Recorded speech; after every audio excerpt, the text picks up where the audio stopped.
ഇനിയിപ്പോൾ നമുക്ക് സ്ഥിരമായിട്ട് ഇവിടെ കാണേണ്ടി വരും അല്ലേ? നോക്കാം, പറ്റുമെങ്കിൽ എത്തും. നിങ്ങളോട് പറയല്ലേ പറയണ്ട ആദ്യം. ഞാൻ എപ്പോഴും പറയാറില്ലേ, എന്ത് രഹസ്യം ഉണ്ടെങ്കിലും ആദ്യം നിങ്ങളോടെ പറയുള്ളൂ.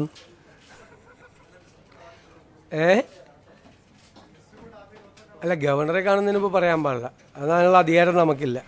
അതുകൊണ്ടാണ്. എന്നിട്ട് ഓടി വന്ന് നിങ്ങളോടാ പറഞ്ഞത്. എന്ത് പാടുപെട്ടാ ഓടി എത്തിയത് അവിടെ.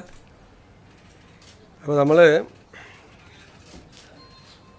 ഇന്നിപ്പോൾ ആദ്യത്തെ മന്ത്രിസഭാ യോഗം കഴിഞ്ഞു സത്യപ്രതിജ്ഞയ്ക്ക് ശേഷം. അപ്പോൾ തെരഞ്ഞെടുപ്പ് കാലത്ത് UDF 5 ഗ്യാരണ്ടികൾ ജനങ്ങൾക്ക് നൽകിയിട്ടുണ്ടായിരുന്നു. ആദ്യത്തെ മന്ത്രിസഭാ യോഗത്തിൽ തന്നെ അതിലെ 2 ഗ്യാരണ്ടികൾ നടപ്പാക്കാൻ തീരുമാനിച്ചു. ഒന്ന്, KSRTC ബസ്സുകളിലെ സ്ത്രീകൾക്കുള്ള സൗജന്യ യാത്ര അനുവദിക്കുന്ന സംബന്ധിച്ച് ജൂൺ 15-ാം തീയതി മുതൽ നടപ്പാക്കും. അതിൻ്റെ വിശദാംശങ്ങൾ പിന്നീട് പ്രഖ്യാപിക്കും. ജൂൺ 15 മുതൽ, അടുത്ത മാസം 15-ാം തീയതി മുതൽ KSRTC ബസ്സിലെ സ്ത്രീകളുടെ സൗജന്യ യാത്ര ആരംഭിക്കും. രണ്ടാമത്തെ കാര്യം, ഒരു വയോജനങ്ങൾക്കായുള്ള പ്രത്യേക വകുപ്പ് രൂപീകരിക്കും എന്ന് ഇന്ദിരാ ഗ്യാരണ്ടിയിലുണ്ടായിരുന്നു. നിങ്ങൾ കേൾക്കുമ്പോൾ അത് തീരുമാനമെടുത്തിട്ടുണ്ട്. വയോജനങ്ങൾക്കായി പ്രത്യേക വകുപ്പ് രൂപീകരിക്കാൻ പോവുക. ഞാൻ വളരെ അഭിമാനത്തോടെ പറയുന്നു, എൻ്റെ അറിവിൽ നമ്മുടെ രാജ്യത്ത് ആദ്യമായിട്ടാണ് ഒരു സംസ്ഥാനത്ത് വയോജനങ്ങൾക്ക് വേണ്ടി പ്രത്യേകമായ വകുപ്പ് രൂപീകരിക്കുന്നത്. ഞങ്ങൾ ആ വകുപ്പ് രൂപീകരിച്ചതിന് ശേഷം ഇത് ഏറ്റവും ഭംഗിയായി നടപ്പാക്കിയ രാജ്യം ജപ്പാനാണ്. ഏറ്റവും ഭംഗിയായി വയോജനങ്ങളുടെ ഒരു ജീവിതം തന്നെ മാറ്റിമറിച്ച വിപ്ലവകരമായ ഒരു നടപടിയാണ് ജപ്പാനിലെ ഗവൺമെൻറ്റുകൾ സ്വീകരിച്ചത്. നമുക്കിപ്പോൾ എല്ലാം ചെയ്യാനുള്ള പരിമിതികൾ നമുക്കുണ്ട്, എങ്കിലും ആ മോഡൽ കൂടി പരിശോധിക്കും. അതിനുള്ള ഒരു നല്ല സ്റ്റഡി അടുത്ത 1-2 മാസത്തിനുള്ളിൽ പൂർത്തിയാക്കി കേരളത്തിലെ വയോജനങ്ങളെ, ഞാൻ കരുതുന്നത് ഒരു സമൂഹം പരിഷ്കൃതമാണോ അല്ലയോ എന്ന് പരിശോധിക്കാനുള്ള ഒരു അളവുകോൽ ആ സമൂഹത്തിലെ മുതിർന്ന ആളുകളോട് എങ്ങനെ പെരുമാറുന്നു എന്നതാണ്. ഇപ്പം നമുക്ക് കേരളം സിവിലൈസ്ഡ് സൊസൈറ്റിയാണ്, പരിഷ്കൃത സമൂഹമാണെന്ന് ലോകത്തോട് മുഴുവൻ വിളിച്ചു പറയണമെങ്കിൽ പ്രായമായവരുടെ അല്ലേ, അവരോട് ഏറ്റവും മാന്യമായി, അവരെ കരുതലോടുകൂടി, അവരെ ചേർത്ത് പിടിച്ചുകൊണ്ടുള്ള ഒരു സമീപനവും പദ്ധതികളും കേരളത്തിലുണ്ടാകണം ധാരാളമായി. ഒരു വകുപ്പ് രൂപീകരിച്ച് അവിടെ കുറേ സെക്രട്ടറിയും ഉദ്യോഗസ്ഥരും വയ്ക്കുന്ന അല്ല അതിൻ്റെ ഉദ്ദേശം. വലിയ ലക്ഷ്യങ്ങളാണ് അതിൻ്റെ അകത്തുള്ളത്. സ്വപ്നതുല്യമായ കാര്യങ്ങൾ ഈ വയോജന വകുപ്പ് രൂപീകരിച്ചതിൻ്റെ പുറകിലുണ്ട്. അത് പുറകെ സ്റ്റെപ്പ് ബൈ സ്റ്റെപ്പായിട്ട് നടക്കും. അതിനുള്ള വിശദമായ ഒരു പഠനം തന്നെയാണ് വയോജന വകുപ്പിനെ സംബന്ധിച്ചുള്ള. നമുക്ക് കേരളത്തിന് വലിയ താമസമില്ലാതെ ലോകത്തോട് മുഴുവൻ ഉറക്കെ വിളിച്ചു പറയാൻ പറ്റണം, ഞങ്ങളാണ് സിവിലൈസ്ഡ് സൊസൈറ്റി, ഞങ്ങളുടെ പ്രായമായവരെ എങ്ങനെയാണ് നോക്കുന്നത് എന്ന് പറയണം. അതാണ്. അപ്പോൾ ആ 2 ഗ്യാരണ്ടി നടപ്പാക്കാനുള്ള തീരുമാനം എടുത്തിട്ടുണ്ട്. ഇനി നമ്മൾ ഈ വാക്കാണല്ലോ പ്രധാനം.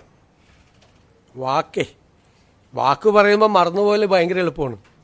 പക്ഷേ വിശ്വാസ്യത എന്ന് പറയുന്നത് ഏറ്റവും പ്രധാനപ്പെട്ടൊരു കാര്യമുണ്ട്. ഞാൻ തന്നെ ആശാ വർക്കർമാരുടെ പന്തലിൽ പോയി സമരം അവസാനിപ്പിക്കുന്നതിന് മുമ്പും സമരം അവസാനിപ്പിച്ച ദിവസം ഒരു വാക്ക് പറഞ്ഞിട്ടുണ്ടായിരുന്നു, ആദ്യത്തെ ക്യാബിനറ്റിൽ നിങ്ങളുടെ സഹായങ്ങൾ പ്രഖ്യാപിച്ചു തുടങ്ങുന്നു. എല്ലാം അവരാവശ്യപ്പെട്ട മുഴുവൻ കാര്യങ്ങളും ചെയ്യണമെന്ന് നമുക്കുണ്ട്. പക്ഷെ നിങ്ങൾക്കറിയാമല്ലോ, നമ്മളൊരു സമ്പദ് വ്യവസ്ഥയെക്കുറിച്ചുള്ള ഒരു പഠനങ്ങളൊക്കെ നടക്കുന്നേ ഉള്ളൂ. എങ്കിലും ആദ്യഘട്ടത്തിലായി അവർക്ക് 3000 രൂപയുടെ വർധനവ് പ്രഖ്യാപിക്കുകയാണ് ആദ്യത്തെ ക്യാബിനറ്റ് യോഗം തീരുമാനിച്ചു. റിട്ടയർമെൻറ്റ് ബെനഫിറ്റിനെ സംബന്ധിച്ചിട്ടുള്ള യോഗം അടുത്ത 1 മാസത്തിനുള്ളിൽ തന്നെ അതുകൂടി തീരുമാനിച്ചു പ്രഖ്യാപിക്കും. കാരണം അതിൻ്റെ കുറച്ച് ഫിനാൻഷ്യൽ ലയബിലിറ്റിയും മറ്റ് കാര്യങ്ങളെക്കുറിച്ചുള്ള റിപ്പോർട്ടുകൾ വളരെ പെട്ടെന്നല്ലേ, നമ്മളിപ്പോൾ ചാർജ് എടുത്താലേ നമുക്കിതൊക്കെ ചോദിക്കാൻ പറ്റുള്ളൂ. അതൊക്കെ വരാനുള്ള ചില കാലതാമസങ്ങൾ കൊണ്ട് മാത്രമാണ്. അപ്പോൾ അവരോട് പറഞ്ഞ വാക്കുകൾ തീർച്ചയായിട്ടും പാലിക്കും. ആദ്യഘട്ടത്തിലാണ് 3000 രൂപ വർദ്ധിപ്പിക്കുന്നത്. റിട്ടയർമെൻറ്റ് ബെനിഫിറ്റിൻ്റെ കാര്യം ഒരുപാട് തീരുമാനിപ്പിക്കും. കുറച്ചുകൂടി കഴിയുമ്പോൾ അടുത്തൊരു ഘട്ടവും കൂടി പ്രഖ്യാപിക്കും. ഇപ്പോൾ നമുക്ക് ഇപ്പോൾ ഉള്ളത് 9,000 രൂപയാണ് ഇപ്പോൾ ഉള്ളത്. അത് 12,000 രൂപയാവും ഇപ്പോൾ. പിന്നെ അംഗൻവാടി ജീവനക്കാരുടെ വർക്കർമാർ, ഹെൽപ്പർമാർ, അവരുടെ പ്രശ്നങ്ങൾ നമുക്ക് അറിയാം. ഞാൻ തന്നെ നിയമസഭയിൽ അവതരിപ്പിച്ചിട്ടുണ്ട്, ഞങ്ങൾ തന്നെ നിയമസഭയിൽ അവതരിപ്പിച്ചിട്ടുണ്ട്. അവരുടെ കാര്യം മറന്നുപോയിട്ടില്ല എന്നവരെ ഓർപ്പിക്കാൻ കൂടി വലിയ തുകയൊന്നുമല്ല, 1,000 രൂപ അവരുടെ വരുമാനത്തിൽ വർദ്ധിപ്പിക്കാം. വലിയ തുകയൊന്നുമല്ലത്. അവർക്ക് 14,500 രൂപയും 15,000 രൂപയുടെ നിലവിൽ കിട്ടുന്നത്. അതിനോട് 1,000 രൂപ കൂടി സാമ്പത്തിക സ്ഥിതി കുറച്ചുകൂടി മെച്ചപ്പെടുമ്പോൾ അവരുടെ കാര്യം മറന്നുപോകില്ല, നിങ്ങളുടെ കാര്യവും ഞങ്ങളുടെ ഓർമ്മയിലുണ്ട് എന്നാ പാവങ്ങളോടുള്ള ഒരു മെസ്സേജാണിത്. 1000 രൂപ കൂട്ടിയത് നിങ്ങൾ ഞങ്ങളുടെ മനസ്സിലുണ്ട് എന്നുള്ളൊരു മെസ്സേജ്, സന്ദേശം അതാണ്. പിന്നെ സംസ്ഥാനത്തെ പാചക തൊഴിലാളികളുടെ വേതനം വളരെ മോശമാണ്. അവർക്കും അതുപോലെ തന്നെ 1,000 രൂപ നമ്മൾ വർദ്ധിപ്പിച്ചിട്ടുണ്ട്. സംസ്ഥാനത്ത് ജോലി ചെയ്തു വരുന്ന പ്രീ പ്രൈമറി ടീച്ചർമാരുടെയും ആയമാരുടെയും ഓണറേറിയം അതും 1,000 രൂപ കൂട്ടിയിട്ടുണ്ട്. ഇതെല്ലാം നമ്മളതിൻ്റെ സാമ്പത്തിക ബാധ്യതകളെല്ലാം പരിശോധിച്ചതിന് ശേഷമാണ് ഇതെല്ലാം ചെയ്തത്. അതുകൊണ്ടാണ്, ഇല്ലെങ്കിൽ 2,000 രൂപയും 3,000 രൂപയൊക്കെ കൊടുക്കണമെന്ന് ആഗ്രഹം ഉണ്ടായിരുന്നു. 1,000 രൂപ ആക്കിയത് അതാണ്. പക്ഷേ നമ്മളൊരു ടാർഗറ്റ് ചെയ്തിട്ടുണ്ട്. ഞാൻ പറയാം പിന്നീട് സാമ്പത്തിക സ്ഥിതി എങ്ങനെയാണ് മെച്ചപ്പെടുത്താൻ പോകുന്നതെന്നൊക്കെ. അതിപ്പോൾ ഇന്നെല്ലാം കൂടി പറയണ്ടല്ലോ. ഒരു പ്ലാൻ ഉണ്ട് നമുക്ക്. ആ പ്ലാൻ നമ്മൾ ഇംപ്ലിമെൻറ്റ് ചെയ്ത് കഴിയുമ്പോൾ ഉണ്ടാകുന്ന ഒരു വ്യത്യാസം വരും. അതിനൊരു ടൈം ഫ്രെയിമും ഉണ്ട് നമുക്ക്. അതെല്ലാം അടുത്ത ദിവസങ്ങളിൽ അതിൻ്റെ പൂർണ്ണമായ തീരുമാനം നമ്മൾ വരും കേട്ടോ. ഇതാണ് ചെയ്തിരിക്കുന്നത്. പിന്നെ നമ്മുടെ നിയമസഭാ സമ്മേളനം മെയ് 21-ന് MLA-മാരുടെ സത്യപ്രതിജ്ഞ നടത്താനും 22-ന് സ്പീക്കറെ തിരഞ്ഞെടുക്കുന്നതിനുമായി നിയമസഭയുടെ ഒരു പ്രത്യേക സമ്മേളനം വിളിച്ചു ചേർക്കാൻ ബഹുമാനപ്പെട്ട ഗവർണറോട് ഞങ്ങൾ ശുപാർശ ചെയ്തിട്ടുണ്ട്. അങ്ങനെയാണെങ്കിൽ അതിൻ്റെ അംഗീകാരം കിട്ടുന്നതനുസരിച്ച് മെയ് 29-ന് ഗവർണറുടെ നയപ്രഖ്യാപന പ്രസംഗം കൂടി ഉണ്ടാവും.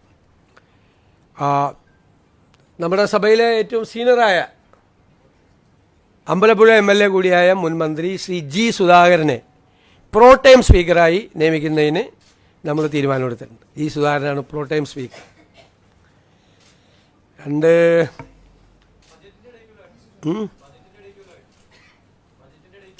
പറയാം ഇത് ഗവർണറുടെ ഇത് കിട്ടിക്കഴിഞ്ഞിട്ട് നമുക്ക് പറയാം.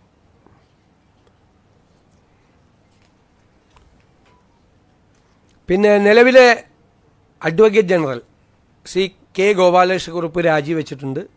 അദ്ദേഹത്തിൻ്റെ രാജി സ്വീകരിച്ചു. അഡ്വക്കേറ്റ് ജയ്ജു ബാബുവിനെ അഡ്വക്കേറ്റ് ജനറലായി, സീനിയർ അഡ്വക്കേറ്റാണ് ഹൈക്കോടതിയിലെ സീനിയർ അഡ്വക്കേറ്റ് ശ്രീ ജയ്ജു ബാബുവിനെ അഡ്വക്കേറ്റ് ജനറലായി നിയമിക്കാൻ തീരുമാനിച്ചു. അതുപോലെ director general of prosecution Shri TA ഷാജിയുടെ രാജി സ്വീകരിച്ചു. Shri T. Asaf Ali, advocate T. Asaf Ali, അദ്ദേഹം നേരത്തെയും ഡയറക്ടർ ജനറൽ ഓഫ് പ്രോസിക്യൂഷൻ ആയിരുന്നു പണ്ട് ഉമ്മൻചാണ്ടി സർക്കാരിൻ്റെ കാലത്ത്. അദ്ദേഹത്തെ ഡയറക്ടർ ജനറൽ ഓഫ് പ്രോസിക്യൂഷൻ ആകാൻ വേണ്ടിയിട്ട് തീരുമാനമെടുത്തിട്ടുണ്ട്. പിന്നീട് വളരെ പ്രധാനപ്പെട്ട തീരുമാനം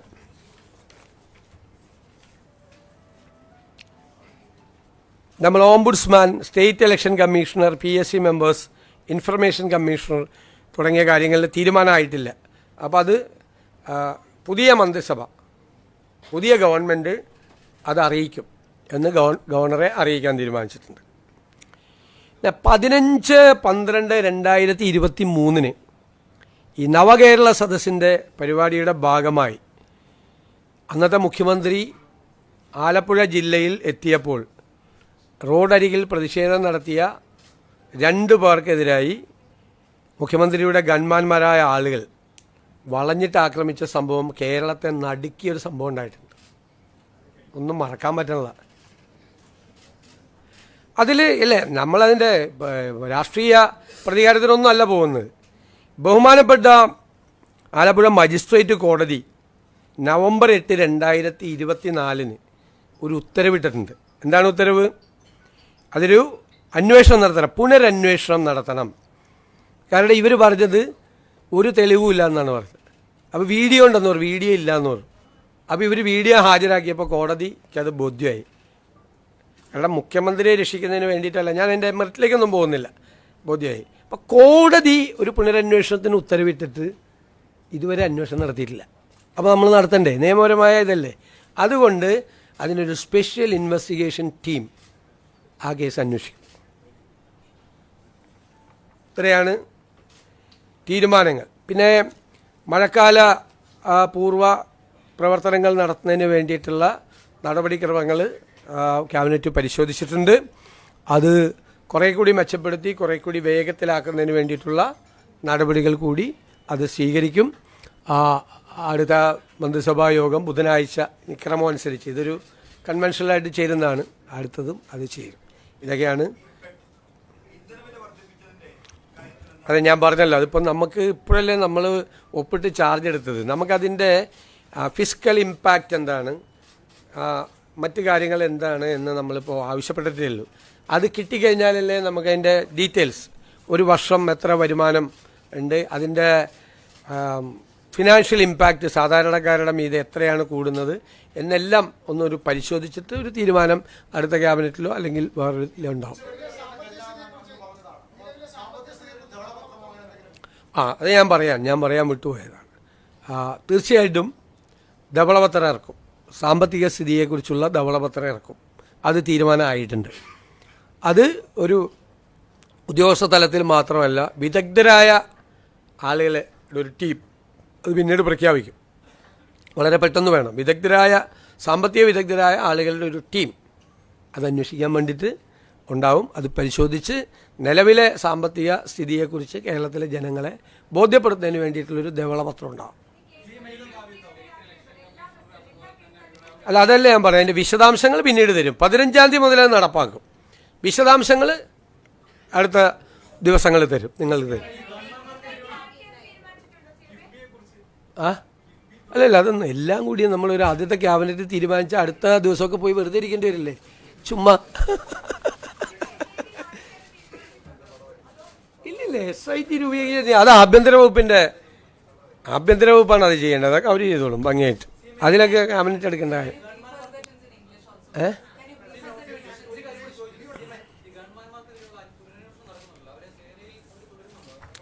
ഒക്കെ വരട്ടെ, അത് ആഭ്യന്തര വകുപ്പ് പരിശോധിക്കാറില്ല, വേറെ വകുപ്പിൽ കയറി ഇടപെടാൻ പാടില്ല. ഇല്ലില്ല, അതൊക്കെ പറയാ. നമ്മളൊന്ന് ഒപ്പിട്ടിങ്ങ് വന്നല്ലേ ഉള്ളു. ഒന്ന് ഒരു അത്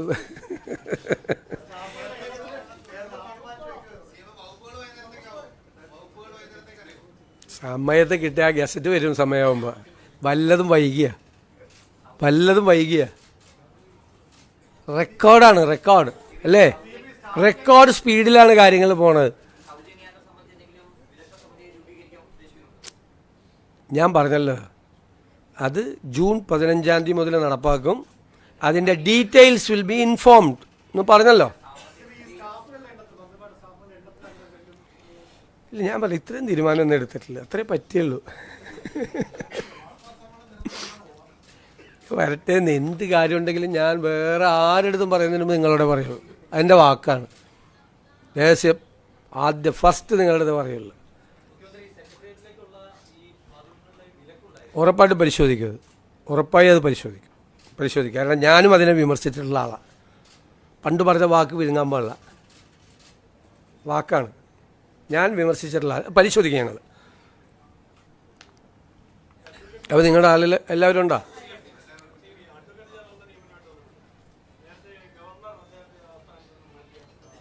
ആരെ, ഏത് സ്ഥാനത്ത് നിന്ന്? അതിനെന്തിനാ എല്ലാവരും ജീവിതകാലം മുഴുവൻ കേരളത്തിൽ വരുന്ന എല്ലാ ഗവർണർമാർക്കും ഒരാളെ അഡ്വൈസറായിട്ട് വയ്ക്കാൻ പറ്റുമോ? അതെന്താ കാര്യം?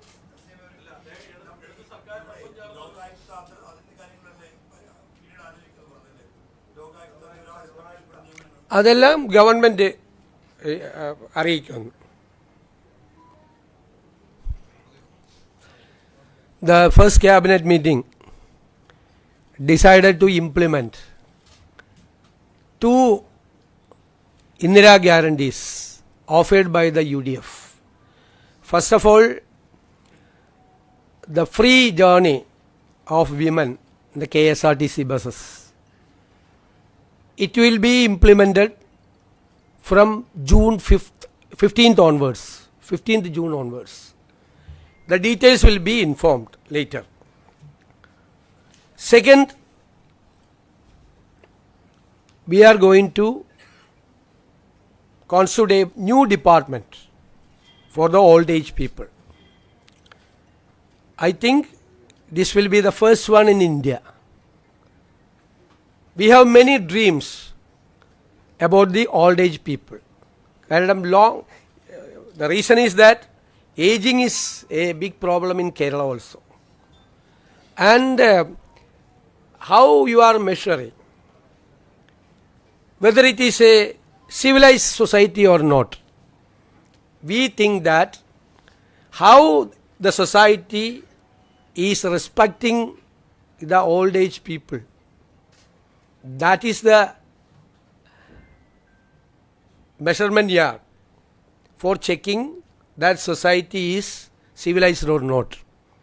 Our dream is that a day will come, Kerala will declare to the entire world that we are a civilized society, we are looking after our old age people decently. And third, we have offered, when the ASHA workers were on the street,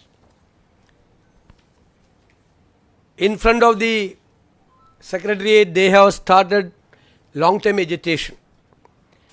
Myself went there and many UDF leaders went there. Then we offered that we will make actions to cure your problems. And the first cabinet will take a decision in favor of you. So, we kept our word. The first cabinet, we have decided to increase 3,000 rupees per month to all the ASHA workers as honorarium. Then for the Anganwadi workers, helpers, we increase 1,000 rupees per month. For the cooking staff in the schools, we are giving them 1,000 rupees per month more. And for the pre-primary teachers and ayahs, their honorarium is also increased by 1,000 rupees. And we have decided our pro tem speaker, Mr. G. Sudhakaran, senior MLA, will be the pro tem speaker. We have recommended to the Honorable Governor to convene the assembly for the swearing in of the MLAs and for the selection of the speaker. Then on 21st, swearing in of the MLAs, 22nd, election of the speaker, and 29th for the address by the Honorable Governor. And we have appointed Senior Advocate Mr. Jaju Babu as Advocate General, and another Senior Fellow Advocate T. Asaf Ali as the Director General of Prosecution. These are the items.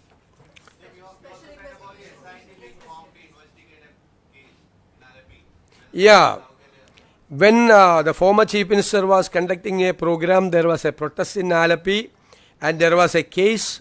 Two workers were brutally attacked by the gunmen of the Honorable former Chief Minister. It was a case, and by rejecting the arguments put forward by the prosecution, the court issued an order for a reinvestigation. Unfortunately, for the last 1.5 years, the government has not so far issued an order for reinvestigation. So the first cabinet decided to constitute a special investigation team for the reinvestigation ordered by the Honorable Court. Okay? But do you think that it might sound like a politics of vendetta? That is why I told you that on November 8th, 2024, the Alappuzha District Court issued an order for a reinvestigation. Not so far. The government has not issued an order for investigation. This is, we are implementing the court order. How it will, it can be interpreted as a political vendetta? No. But we don't forget anything.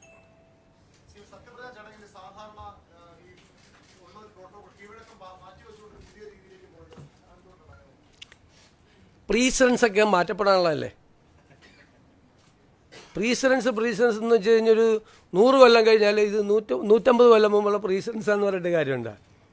ഇത് നിങ്ങൾ കണ്ടില്ലേ, ഈ സത്യപ്രതിജ്ഞ നിങ്ങൾ കണ്ടില്ലേ. ഈ സത്യപ്രതിജ്ഞയിൽ വന്ന അതിഥികൾ ആരൊക്കെയായിരുന്നു? ശ്രീ രാഹുൽ ഗാന്ധി, ശ്രീ മല്ലികാർജുൻ ഖാർഗെ, ശ്രീമതി പ്രിയങ്ക ഗാന്ധി, 3 സംസ്ഥാനങ്ങളിലെ മുഖ്യമന്ത്രിമാർ, 2 സംസ്ഥാനങ്ങളിലെ ഉപമുഖ്യമന്ത്രിമാർ, നിരവധി സംസ്ഥാനങ്ങളിൽ നിന്നുള്ള മന്ത്രിമാർ, ഛത്തീസ്ഗഡിലെ മുൻ മുഖ്യമന്ത്രി ശ്രീ ഭൂപേഷ് ബാഗൽ. ഇതിനു മുമ്പ് ഏതെങ്കിലും സത്യപ്രതിജ്ഞയ്ക്ക്, ഏതെങ്കിലും ഗവൺമെൻറ്റിൻ്റെ ഒരു സത്യപ്രതിജ്ഞയ്ക്ക് ഇത്രയധികം നേതാക്കൾ ഒരുമിച്ച് വന്ന സമയമുണ്ടായിട്ടുണ്ടോ?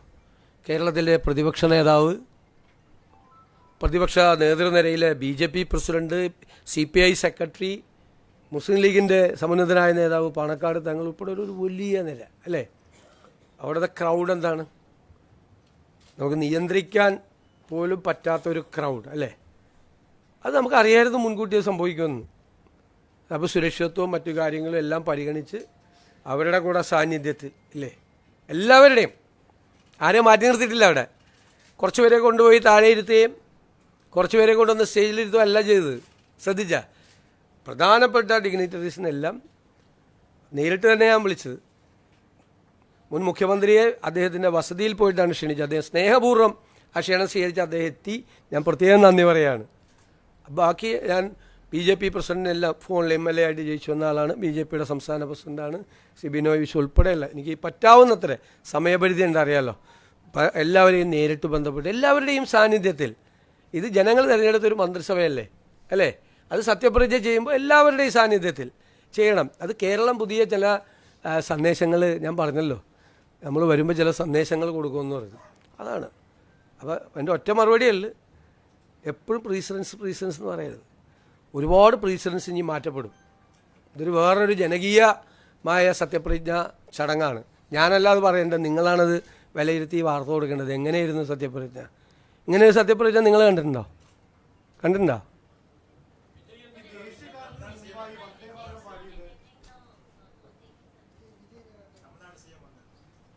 അല്ലല്ല, അദ്ദേഹം വരും. ഞാൻ പറഞ്ഞല്ലോ, ഇന്നലെ നിങ്ങളോട് പറഞ്ഞല്ലോ, അദ്ദേഹം വരും. ഇപ്പം ശരിയാപ്പാ, ഇതെല്ലാം എന്തോരം പറഞ്ഞ്.